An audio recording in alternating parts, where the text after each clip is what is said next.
പ്രണയം എല്ലാം നല്ലതാണ്, പ്രണയം എല്ലാം നല്ലതല്ലാത്ത ആളുകളല്ലേ. നമ്മൾ എങ്ങനെ അതിനെ കാണുന്നു, നമ്മൾ അതിലെങ്ങനെ നിൽക്കുന്നു എന്നുള്ളതാണ്. പ്രണയം എന്തും ബ്യൂട്ടിഫുൾ ആണ്, നമ്മൾ ആ പ്രണയത്തെ എങ്ങനെ എടുക്കുന്നു എന്നുള്ളതാണ്. ഞാൻ എടുത്തത് ചിലപ്പം ശരിയായിട്ടുണ്ടാവില്ല, അല്ലെങ്കിൽ ഒപ്പോസിറ്റ് നിൽക്കുന്ന ആളുടെ പ്രണയം അത്ര വർക്കായില്ല എന്നുള്ളത് മാത്രമാണ്. അതെ, അത് നടക്കാനുള്ളതല്ല. അത് നടക്കാനുള്ളതല്ല. ആൾക്ക് വേറെ ഏതോ നല്ല കൊച്ചിനെ കിട്ടാനുണ്ട്. അതെ, ചേട്ടന് ഇതിനേക്ക് നല്ല കുട്ടീനെ ഞാനങ്ങനെ പറഞ്ഞിട്ടില്ല കേട്ടോ. ഇല്ല, അങ്ങനെ ബൈ ആരോടും പറഞ്ഞിട്ടില്ല. ബൈ പറയാന്നുള്ളതല്ല, ലൈക്ക് വർക്ക് ആവുന്നില്ല.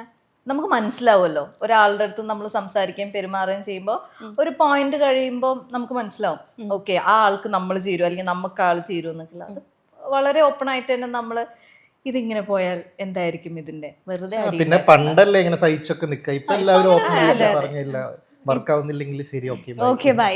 വളരെ നന്നായിട്ട് വളരെ പീസ്ഫുള്ളി സമാധാനത്തിൽ വീണ്ടും ഒരു കോൾ ചെയ്യുമ്പോൾ അല്ലെങ്കിൽ വീണ്ടും ഒരു ആവശ്യത്തിന് വിളിക്കാൻ പറ്റുന്ന രീതിയിൽ തന്നെ ക്ലോസ് ചെയ്യാന്നുള്ളതാണ്. എനിക്കൊന്നും ഇപ്പോഴത്തെ റിലേഷൻഷിപ്പ് അങ്ങനെ തന്നെയാണ് എല്ലായിടത്തും. ഇപ്പൊ ഈ പറഞ്ഞ ഡയലോഗ്, ചേട്ടൻ ഇതിനെ കഴിഞ്ഞ് നല്ല പെണ്ണിനെ കിട്ടും എന്നുള്ള ഡയലോഗ് പോലും പഴയതായി.